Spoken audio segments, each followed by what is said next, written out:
Entrepreneurship versus employment, bar Gen Z founders like Angkas' George Royeca and beauty MNL's Jacqe Yuengtian, are proving you don't need corporate ladders. But venture capital still favors Western business models. How do we fund authentically Filipino innovations? Join us in this eye-opening debate on entrepreneurship versus employment. Meet pioneering Gen Z founders George Royeca of Angkas and Jacqe Yuengtian of beauty MNL, who are rewriting the rules of success outside traditional corporate walls. But there's a catch. Venture capital still leans toward Western business models, leaving authentically Filipino innovations fighting for a seat at the table. In this video, we break down barriers, challenge stereotypes, and explore how we can support and fund our homegrown talents.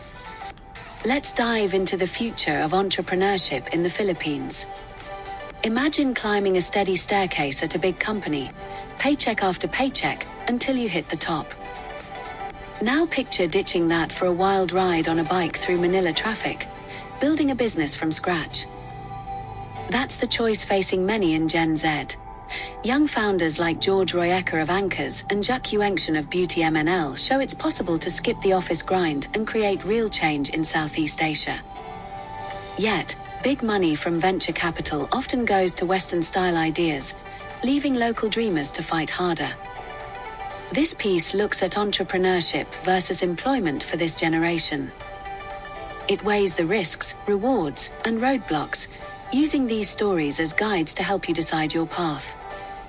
Defining the divide: employment culture vs founder mentality.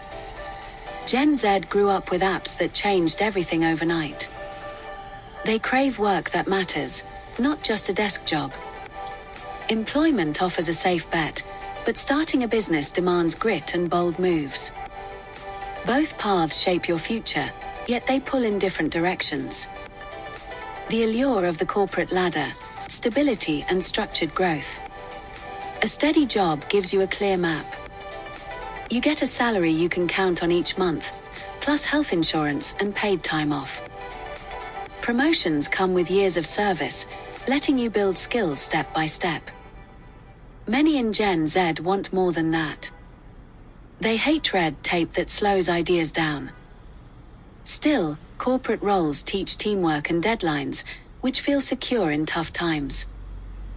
Think of it as a safety net. Fall back on it if life gets rough.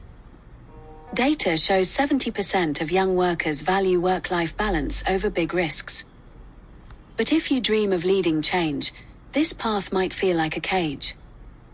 The entrepreneurial imperative: autonomy, speed, and uncapped upside. Founders call the shots. You spot a problem, like traffic jams in a busy city, and fix it your way. No boss approves your ideas. You move fast to test and tweak. Royeca saw riders struggling with old taxis and built Angkas to connect them better. Yuengtian turned her love for beauty products into an online hub that serves thousands. This mindset thrives on ownership. Your wins are huge, and failures teach quick lessons. The payoff: no cap on earnings. A hit startup can make you rich and famous overnight. For Gen Z, who grew up sharing on social media, this freedom fits like a glove. Skill transferability: are corporate skills sufficient for startup survival? Office jobs build habits like meetings and reports. But startups need you to hustle, sell directly, cut costs, and pivot on a dime. Can you take those boardroom tricks to the street? Some skills cross over, like leading teams or handling budgets. Yet, founders must learn to beg for cash or charm investors, things cubicles rarely teach. Royeca didn't wait for a title. He jumped in with street smarts. The gap is real. Corporate polish shines in big firms, but scrappy survival wins in early ventures. Bridge it by side gigs or online courses to test the waters. The proof points: Southeast Asian Gen Z unicorn builders. Southeast Asia buzzes with young talent.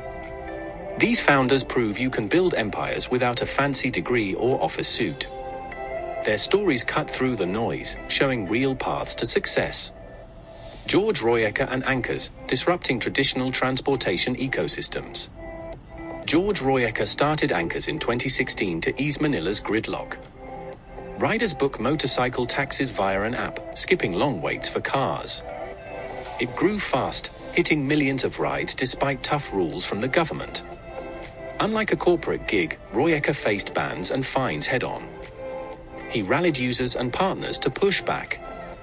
His win came from knowing the local scene, hot weather, narrow streets, and cash-strapped commuters.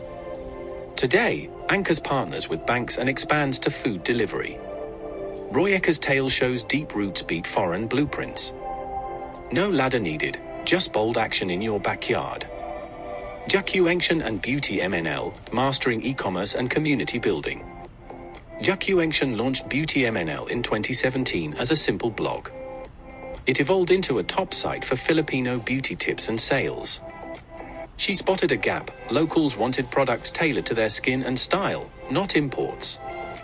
Yuengtian built a loyal crowd on Instagram and TikTok.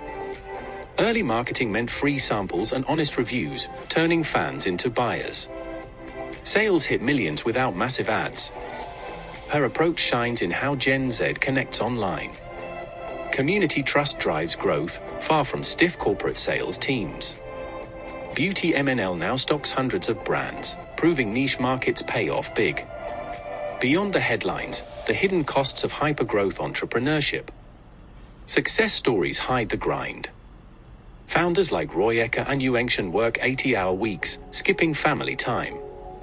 Burnout hits hard, sleepless nights and constant stress wear you down. Money risks loom large. You might pour savings into the idea, facing debt if it flops. Unlike a job steady check, cash flow swings wild. Mental strain adds up. The venture capital paradox. Local innovation meets global bias. Money fuels dreams, but it's picky. Western investors pour billions into US tech, often overlooking Asia's unique sparks.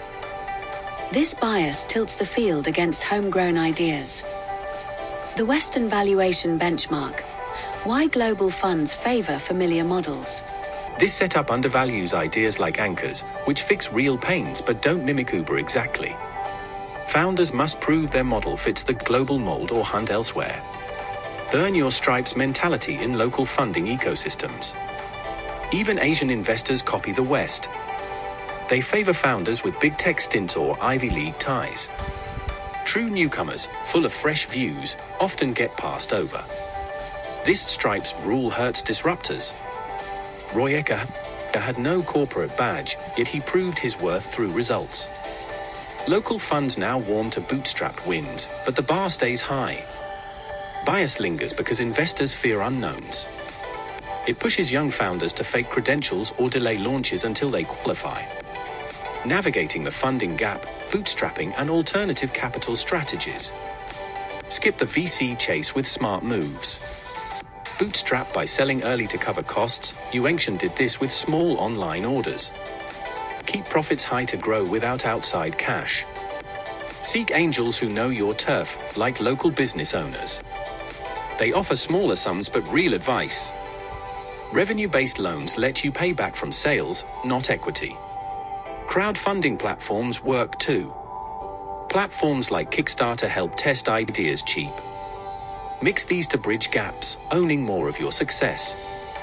Actionable roadmap, choosing and thriving on the founder path. Ready to leap? This guide cuts the fluff.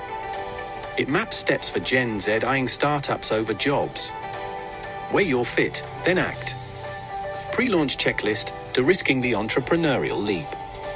Test your idea first. Talk to 100 potential customers in a month. See if they pay for a prototype. Build an MVP fast, use free tools like no-code apps. Aim for under $1,000 spend. Track feedback to tweak. Secure side cash. Freelance or save 6 months living costs. Their journeys showcase the incredible resilience, creativity, and ingenuity that define Filipino innovation. Whether you're a budding entrepreneur or simply curious about startup culture, this video is packed with insights, inspiration, and valuable lessons. Don't forget to like, share, and subscribe for more inspiring stories from the heart of the Philippines.